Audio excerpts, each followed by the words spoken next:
Ayan, magandang hapon yan. Meron tayong another access, Suzuki.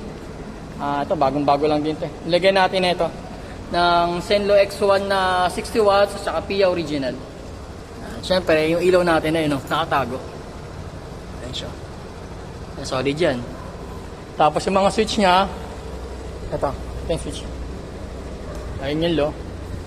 Ayun yung baga ng low. Ito yung high. Boom. Tapos passing light, pag naka-low, passing light sa high. Ayan yung passing light nito, ito yung stock na passing light sa headlight. Ayan, sinabay ko siya. O ayan. Sasabay siya. Pag naka-high ka naman, low. Tapos pag naka-off, sabay siya. Ganun siya. Tapos sa busina, ito, stock at saka loud. Siyempre, hindi natin lagay yung switch niya.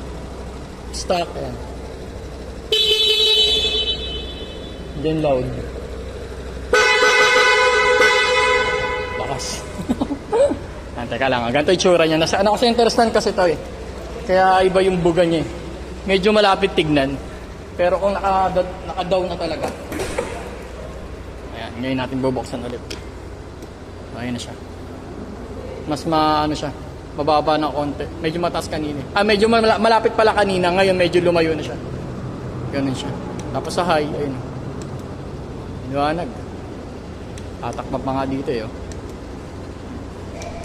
Medyo pa rito, maliwanag pa konti. Aga-aga pa eh. Hapon pa lang dito eh. Ayan. Ayan siya. Tapos, teka lang. Center stand ulit natin. Ayan, nagiging ngayon siya pag naka-center stand. Pero liwanag pa rin. Na itsura niya. Ayun yung low white.